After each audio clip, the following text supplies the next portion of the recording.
ഇന്ന് സമീറയുടെ വിവാഹമാണ്. അവളെ കല്യാണം കഴിക്കുന്നത് ആ നാട്ടിലെ തന്നെ ഏറ്റവും വലിയ കോടീശ്വരനായ അൻവറാണ്. അൻവറുമായുള്ള വിവാഹം ഉണ്ടാകാനുള്ള കാര്യം മറ്റൊന്നുമല്ല, സുന്ദരിയായ സമീറ. കോളേജിൽ പോകുമ്പോൾ അവളെ കണ്ട് അൻവറിന് അവളെ തന്നെ വേണമെന്ന് വാശി പിടിക്കുകയായിരുന്നു. വീട്ടുകാരെല്ലാം അത് എതിർത്തിരുന്നു. മോനെ, അത്രക്കും ചെറിയ ചെറ്റക്കുടിലിൽ നിന്ന് അവളെ നീ എന്തിനാണ് കൊണ്ടുവരുന്നത്? നിനക്ക് എത്രയോ കോടീശ്വരന്മാരുടെ മക്കളെ കിട്ടൂലേ?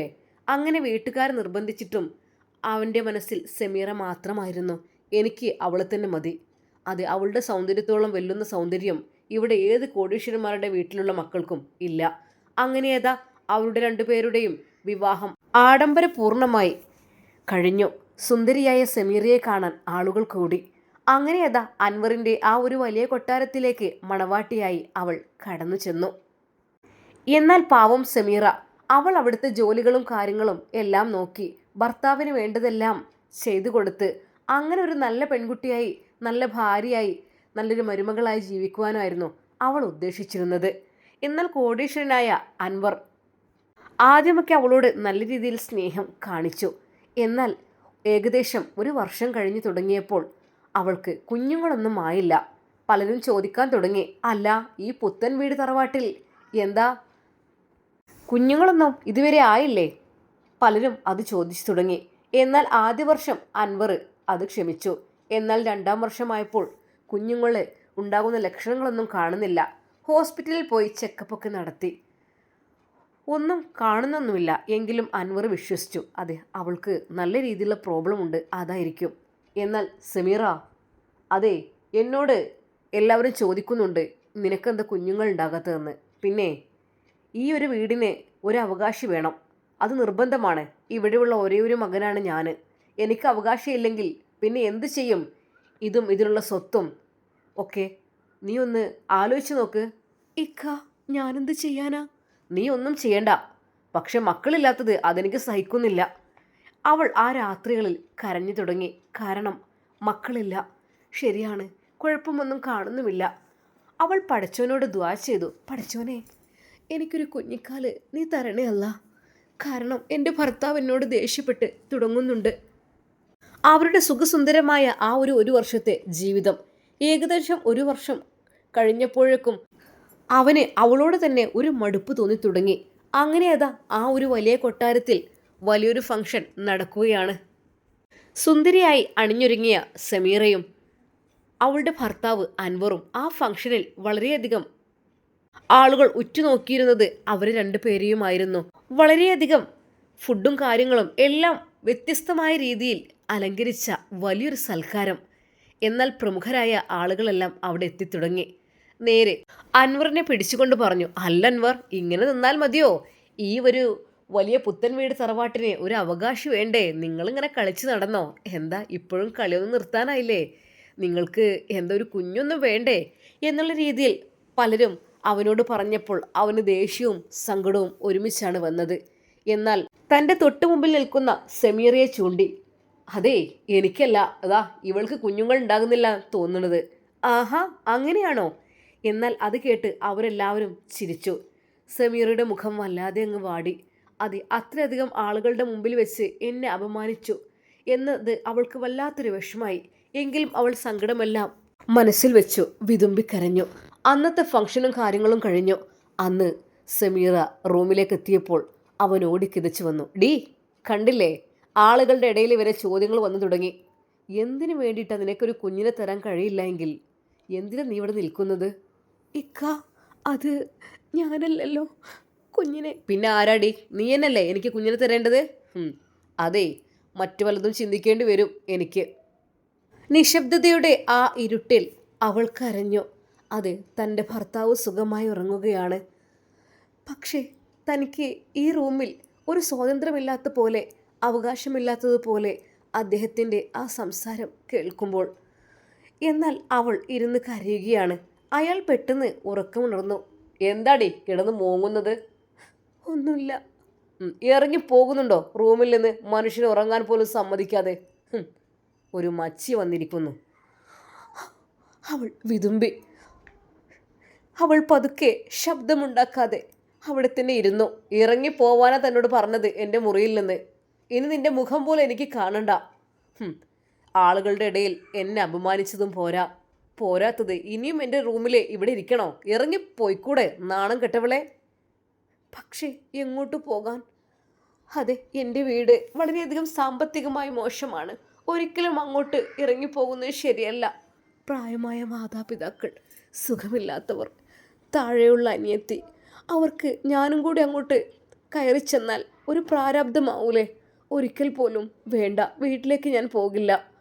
എന്നാൽ അവൾ പിറ്റേന്ന് നേരെ അടുക്കളയിലേക്ക് കയറി ഭക്ഷണം പാകം ചെയ്ത് തുടങ്ങുകയായിരുന്നു. ഭക്ഷണമെല്ലാം ഉണ്ടാക്കി അവൾ ഡൈനിങ് ടേബിളിൽ കൊണ്ടുവന്ന് വെച്ചു. അപ്പോഴേക്കും ഭർത്താവ് ഭക്ഷണം കഴിക്കുവാൻ വേണ്ടി ഡൈനിങ് ടേബിളിൻ്റെ അടുത്തേക്ക് വന്നു. ഇക്ക, ഇതാ ഭക്ഷണം കഴിച്ചോളൂ.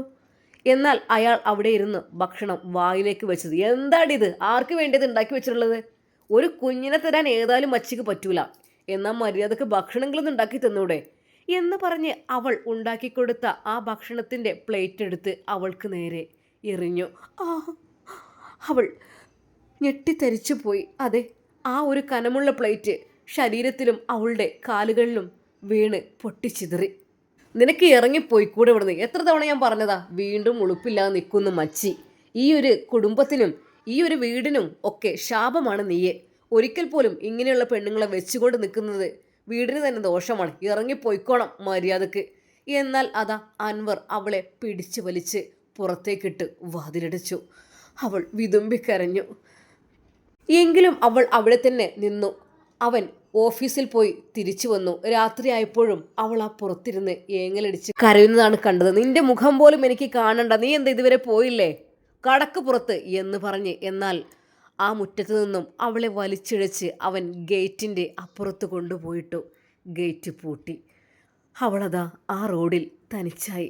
എന്നാൽ ആ പാതിരാത്രിയിൽ അവൾ ആ വീട്ടിൽ നിന്ന് ഇറങ്ങുന്ന സമയത്ത് ഒന്ന് വിചാരിച്ചു, ഒരിക്കലും സ്വന്തം വീട്ടിലേക്ക് പോവില്ല. കാരണം അവിടുത്തെ സ്ഥിതി വളരെയധികം മോശമാണ്.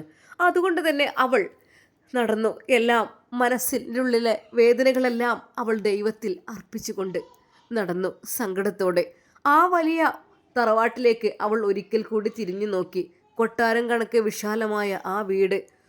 തൻ്റെ കഴിഞ്ഞ 5 വർഷത്തെ ജീവിതം വളരെയധികം പ്രയാസകരമായ ആ ഒരു നിമിഷം ആലോചിക്കാൻ കൂടി കഴിയുന്നില്ല. ഇല്ല, ഇനി ആവില്ല. തൻ്റെ ഭർത്താവ് തന്നെ വലിച്ചിഴച്ച് കൊണ്ടുപോയപ്പോൾ കൈകളിലും കാലുകളിലൊക്കെ മുറിവ് പറ്റിയിട്ടുണ്ട്. നെറ്റിയിൽ നിന്നും രക്തം വരുന്നുണ്ട്. അവൾ അതൊന്നും വകവെക്കാതെ ആ പാതിരാത്രിയിൽ നടന്നു. അതെ, തൻ്റെ കൂടെ ദൈവമുണ്ടാകും, വേറെ ആരുമില്ലെങ്കിലും അവൾ നടന്നു എങ്ങോട്ടുമില്ലാതെ. എന്നാൽ അല്പസമയം കഴിഞ്ഞപ്പോൾ തൻ്റെ ഒരു കൂട്ടുകാരിയെക്കുറിച്ച് അവൾക്ക് ഓർമ്മ വന്നു. നല്ല സ്നേഹവും സ്വഭാവമുള്ള പെണ്ണ് നേരെ അവളുടെ വീട്ടിലേക്ക് എത്തുന്നു. അവൾ കോളിംഗ് ബെൽ അമർത്തുവാൻ വേണ്ടി കൈ ഉയർത്തി. പക്ഷേ വേണ്ട, ഒരുപക്ഷെ എല്ലാവരും ഉണർന്നാലോ? അത് വേണ്ട, ഈ സമയത്തല്ലേ. ഈ സമയം അവൾ വാതിൽ പതുക്കെ മുട്ടി.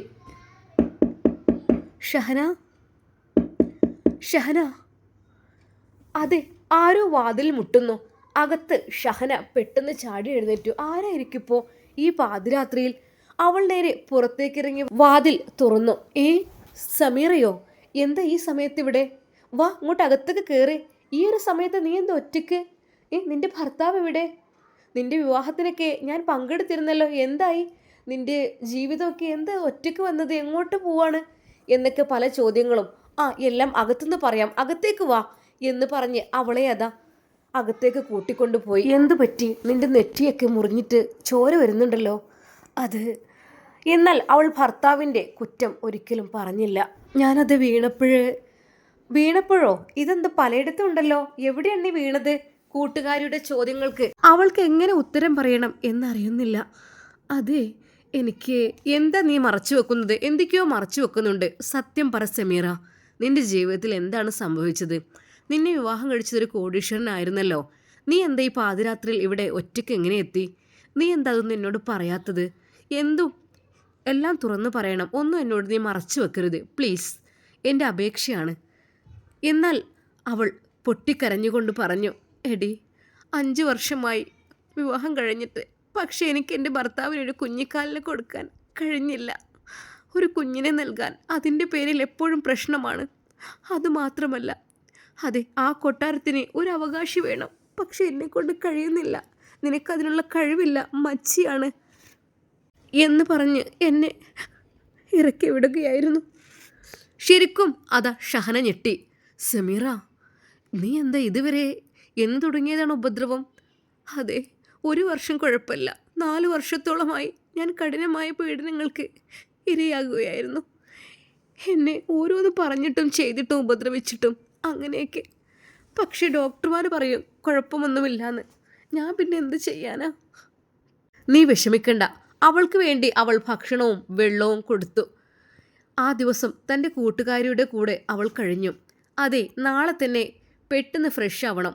നാളെ നമുക്ക് ഒരു ഡോക്ടറെ അടുത്തുനിന്ന് പോകാനുണ്ട്. എന്തിന്? അതെ, അറിയണമല്ലോ ആരുടെ ഭാഗത്താണ് തെറ്റ് എന്നുള്ളത്, ആർക്കാണ് കുഴപ്പമെന്നുള്ളത് അറിയണമല്ലോ. അങ്ങനെ അതാ പിറ്റേന്ന് രാവിലെ അവർ രണ്ടുപേരും ഹോസ്പിറ്റലിലെത്തി. സമീറയെ ഡോക്ടർ കാണിച്ചു. സ്കാനിംഗ് റിപ്പോർട്ടുകൾ എല്ലാം ലഭിച്ചു. എന്നാൽ ഡോക്ടർ വിളിച്ചു. സമീറയുടെ കൂടെയുള്ളവർ ഷാഹിന അകത്തേക്ക് ചെന്നു.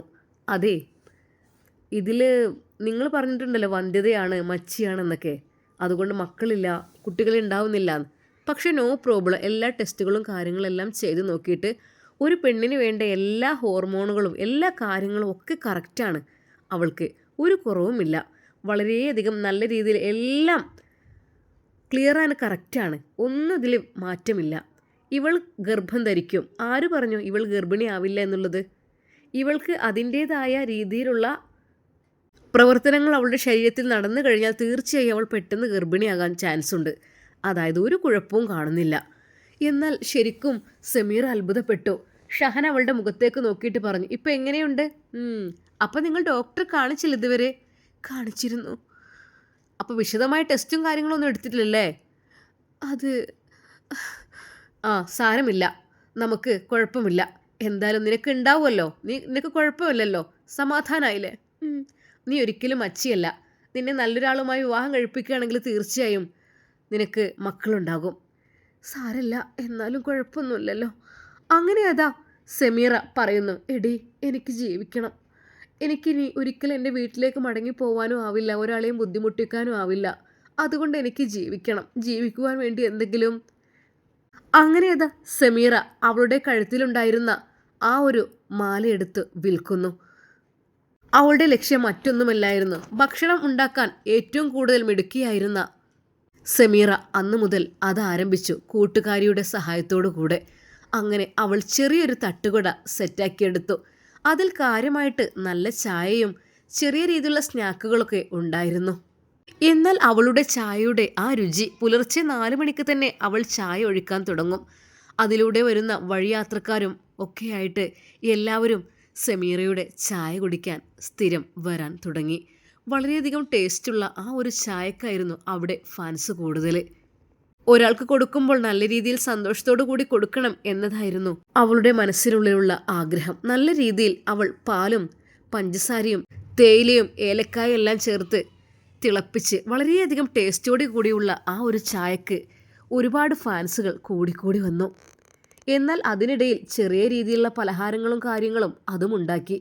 എന്നാൽ പലരും അതിനിടയിൽ ചോദിച്ചു, അതെ, ബ്രേക്ക്ഫാസ്റ്റായിട്ട് എന്തെങ്കിലുമൊക്കെ ദോശ, ചട്നി അങ്ങനെയൊക്കെ തുടങ്ങിയാൽ നല്ല ടേസ്റ്റ് ആയിരിക്കും. നിങ്ങളുടെ ഈ ചായയുടെ കൂടെ അതും കൂടെ കഴിക്കുമ്പോൾ ഞങ്ങൾക്ക് പുറത്ത് പോയി ഭക്ഷണം കഴിക്കേണ്ട ആവശ്യമില്ല.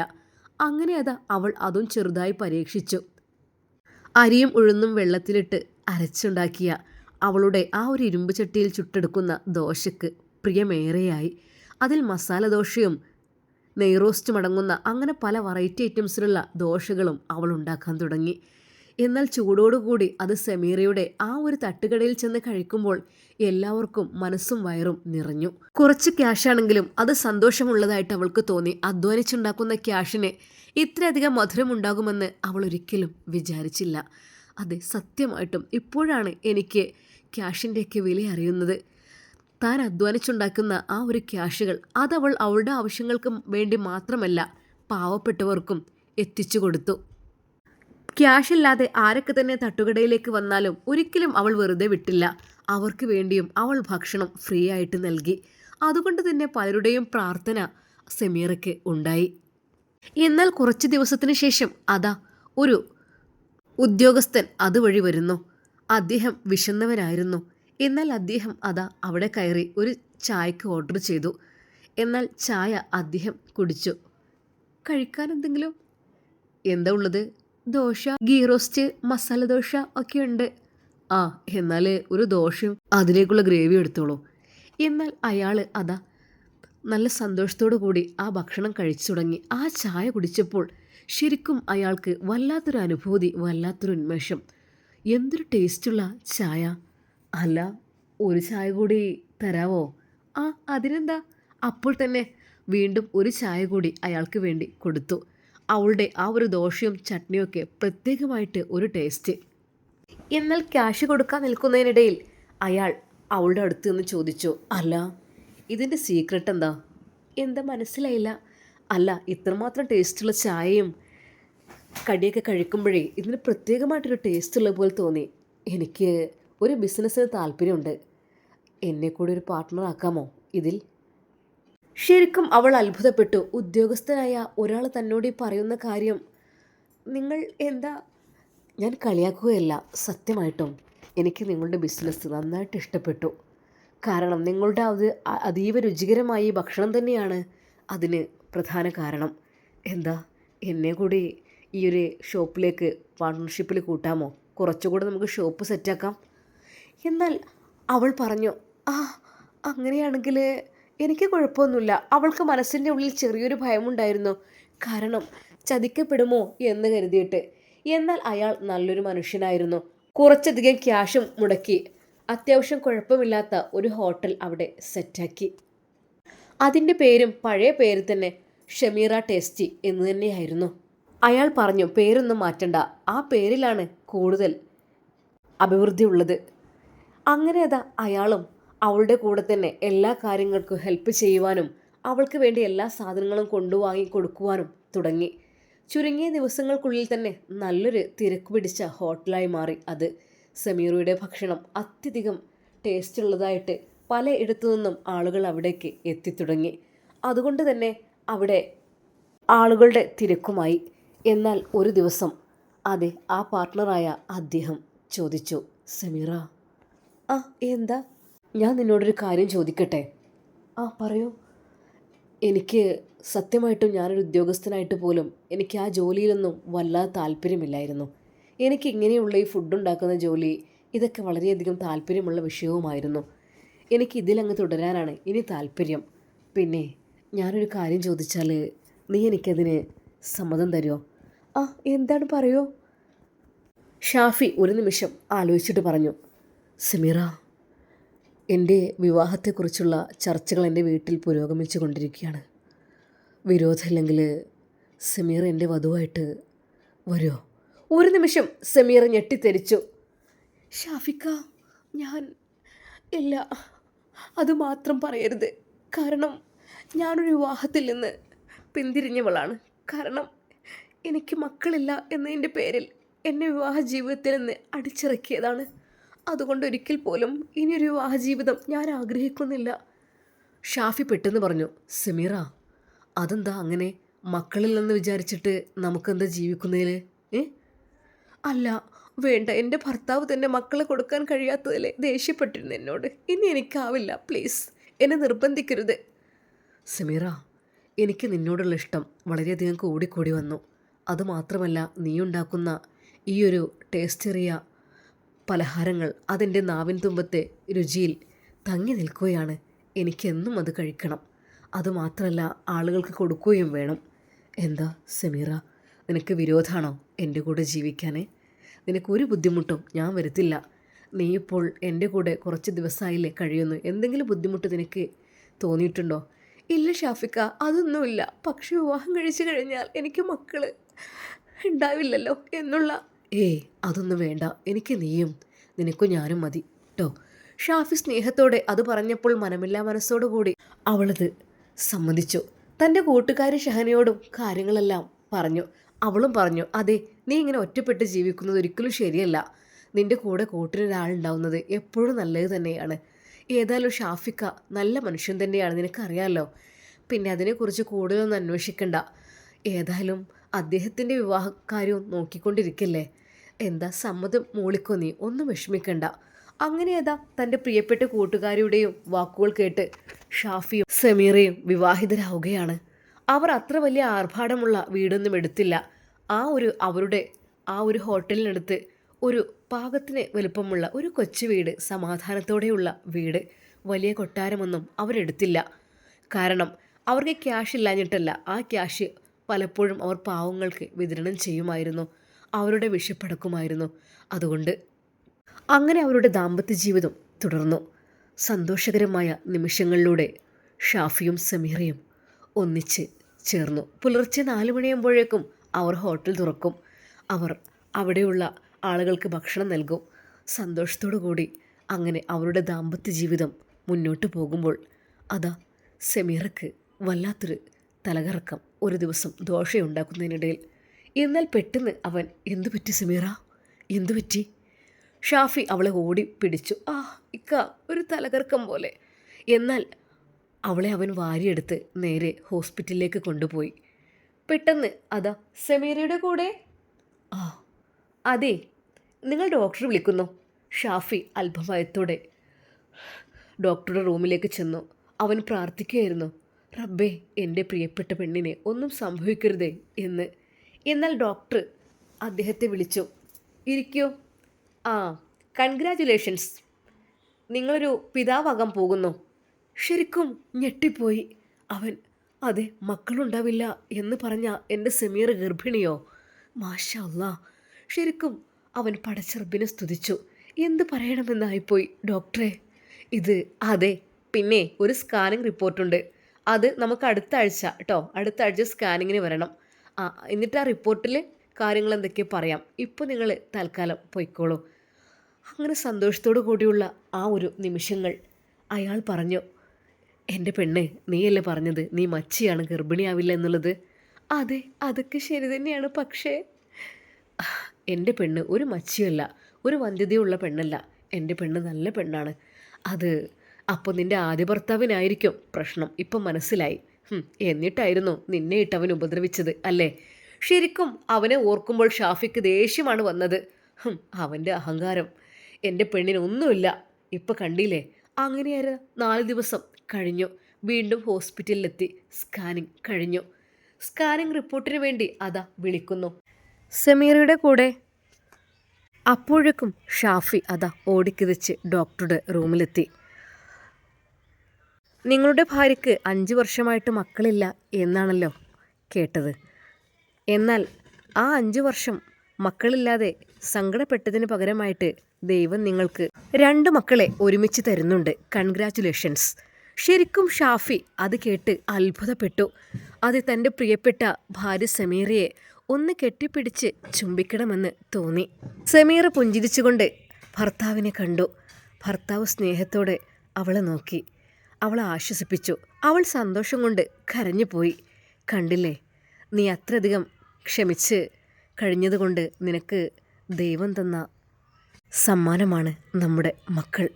അങ്ങനെ സന്തോഷത്തോടു കൂടി ഷാഫി അവളുടെ ഓരോ നീക്കങ്ങളിലും ഹെൽപ്പ് ചെയ്തു. എപ്പോഴൊക്കെ അവൾക്ക് സന്തോഷം നൽകി. എന്നാൽ അതിനിടയിൽ ഹോട്ടൽ ജോലി അവളോട് ചെയ്യേണ്ടെന്നും അവൻ പറഞ്ഞു. എന്നാൽ അവൾ പറഞ്ഞു, എനിക്കിഷ്ടമാണ് ദോശയെല്ലാം ഉണ്ടാക്കുന്നത്, അതിനെന്താ, എനിക്ക് കുഴപ്പമൊന്നുമില്ലല്ലോ. അങ്ങനെ ഭാര്യയുടെ സന്തോഷത്തിന് വേണ്ടി അത് അവൾക്ക് ഒഴിഞ്ഞുകൊടുത്തു അവൻ. അങ്ങനെ 9 മാസം കഴിഞ്ഞു. ഒരു ദിവസം അവൾ ഹോട്ടലിൽ ജോലി ചെയ്തുകൊണ്ടിരിക്കുമ്പോൾ അവൾക്ക് ചെറിയൊരു പെയിൻ അനുഭവപ്പെട്ടു. അപ്പോൾ തന്നെ ഷാഫി അവളെയും കൂട്ടി നേരെ ഹോസ്പിറ്റലിലേക്ക് എത്തി. അധികം വൈകാതെ തന്നെ സിസ്റ്റർ സമീറയുടെ കൂടെ അയാൾ ഓടിച്ചെന്നു. അതെ, നിങ്ങളുടെ ഭാര്യ പ്രസവിച്ചിരിക്കുന്നു. ഇരട്ടക്കുട്ടികളാണ്, ഒരു ആൺകുട്ടിയും ഒരു പെൺകുട്ടിയും. ഒരു നിമിഷം ഷാഫി പൊട്ടിക്കരഞ്ഞുകൊണ്ട് സന്തോഷം കൊണ്ട് ദൈവത്തെ സ്തുതിച്ചു. അതെ, തൻ്റെ പ്രിയപ്പെട്ട സമീറയെ ഒന്ന് കാണണം എന്നുള്ള അദ്ദേഹത്തിൻ്റെ അതിയായ ആഗ്രഹം. അവളെ ഒന്ന് കാണാൻ പറ്റുമോ? ഇതാട്ടോ കുഞ്ഞുങ്ങൾ. അല്പസമയം കഴിഞ്ഞപ്പോൾ 2 കുഞ്ഞുങ്ങളെയും അയാളുടെ കൈകളിലേക്ക് സിസ്റ്റർ കൊണ്ടുവന്ന് കൊടുത്തു. ഡോക്ടർ അഭിനന്ദനങ്ങൾ അർപ്പിച്ചു. വൈകാതെ സമീറയും റൂമിലേക്ക് മാറ്റി. സമീറയുടെ തലയിൽ തടവിക്കൊണ്ട് അദ്ദേഹം പറഞ്ഞു, ഇപ്പോൾ കണ്ടില്ലേ നമുക്ക് അള്ളാഹു നൽകിയ സമ്മാനങ്ങൾ. നിന്നെ മച്ചിയെന്ന് വിളിച്ച് കളിയാക്കിയവർക്ക് മുമ്പിൽ, വന്ധ്യതയുണ്ടെന്ന് പറഞ്ഞ് കളിയാക്കി പരിഹസിച്ചവർക്ക് മുമ്പിൽ ശരിക്കും ഇതൊന്ന് കാണിച്ചു കൊടുക്കുക തന്നെ വേണം. ഭർത്താവ് ഷാഫി അവളെ സ്നേഹത്തോടെ ആശ്വസിപ്പിച്ചു. എങ്കിലും നിനക്ക് എങ്ങനെ, എന്ത് ഗിഫ്റ്റാണ് അതിന് പകരമായി തരേണ്ടത്? എനിക്ക് നീ 2 കുഞ്ഞുങ്ങളെ നൽകിയല്ലോ. സന്തോഷത്തോടെ സ്നേഹത്തോടെ ആ ഭർത്താവിൻ്റെ ആ വാക്കുകൾ, അതെ, അത്രയധികം സ്നേഹനിധിയായ ഭർത്താവിനെയാണ് അവൾക്ക് കിട്ടിയത്. ഒരു നിമിഷം അവൾ വിചാരിച്ചു, 5 വർഷം കോടീശ്വരൻ്റെ കൂടെ ജീവിച്ച ഞാൻ ഇപ്പോൾ ഇദ്ദേഹത്തിൻ്റെ കൂടെ ജീവിച്ചപ്പോൾ എത്രമാത്രം സന്തോഷകരമായ നിമിഷങ്ങളാണ് അദ്ദേഹം എനിക്ക് വേണ്ടി നൽകിയത്. അപ്പോൾ എന്നെ മച്ചിയെന്ന് വിളിച്ച് കളിയാക്കുന്നത് അപ്പോൾ എനിക്കല്ല അല്ലേ കുഴപ്പം? എന്നാൽ ഈ സമയം അതാ അവളുടെ ആദ്യ ഭർത്താവ് അൻവറിൻ്റെ വിവാഹം നടക്കുകയാണ്.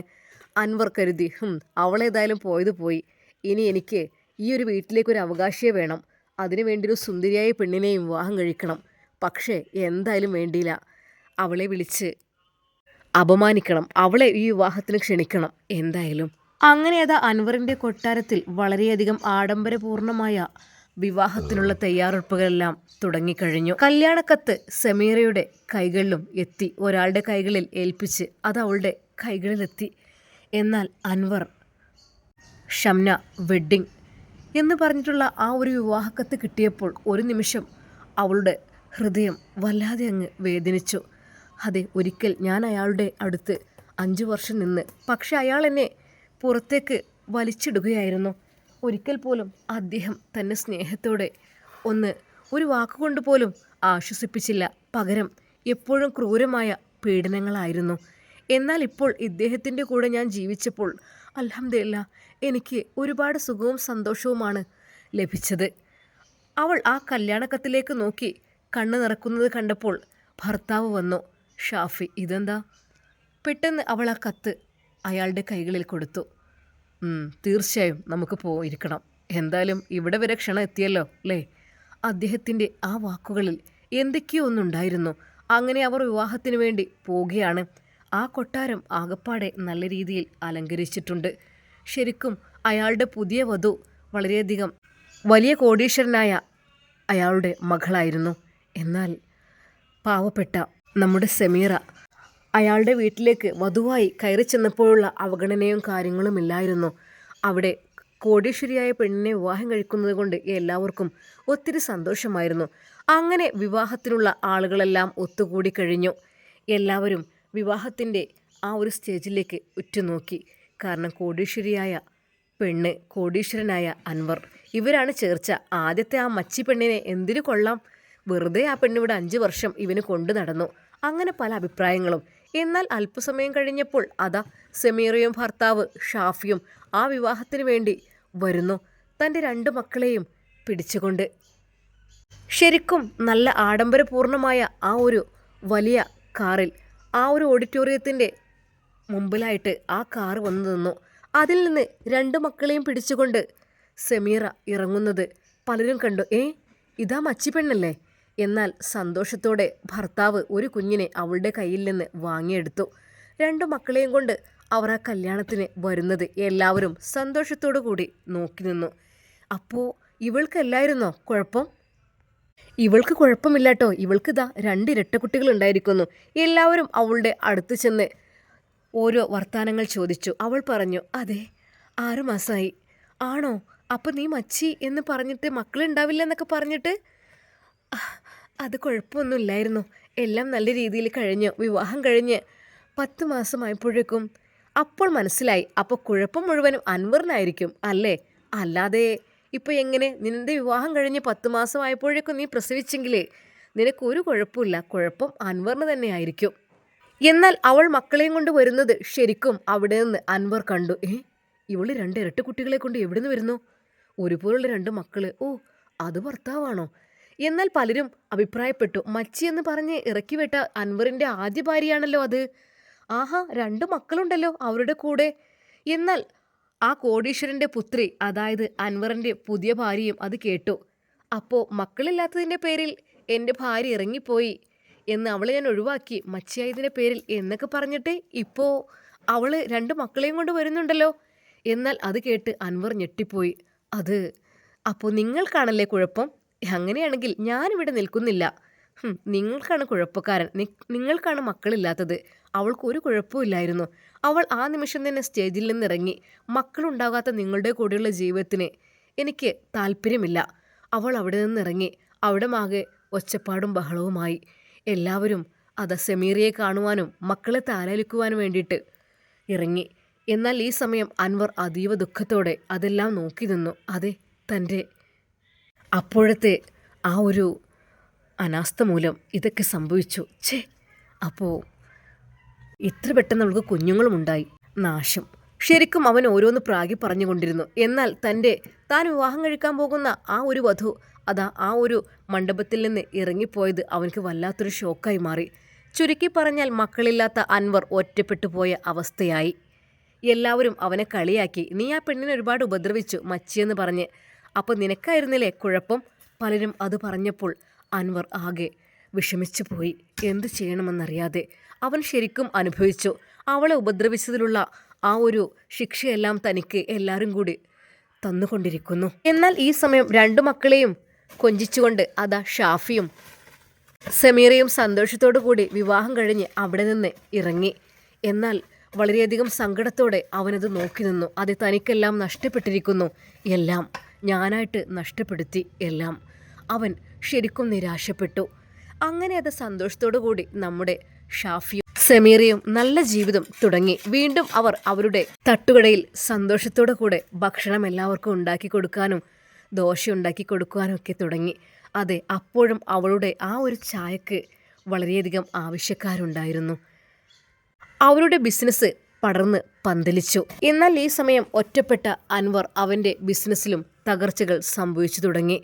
അവൻ ശരിക്കും ഒരു പാവപ്പെട്ട ആളായി മാറി. ഒരു കാലത്ത് അഹങ്കരിച്ചിരുന്നു കോടീശ്വരൻ എന്ന് പറഞ്ഞ്. പാവപ്പെട്ട പെൺകുട്ടിയെ ഒരുപാട് പീഡിപ്പിച്ചിരുന്നു. വീട്ടിൽ നിന്ന് അടിച്ചിറക്കിയിരുന്നു. അതിൻ്റെയെല്ലാം ഫലം അൻവറിന് കിട്ടിത്തുടങ്ങി. എന്നാൽ ഈ സമയം ഷാഫിയും ഭാര്യ സമീറയും 2 മക്കളും സന്തോഷത്തോടു കൂടി അവരുടെ ആ ഒരു കുഞ്ഞു സ്വർഗത്തിൽ ജീവിതം തുടങ്ങി.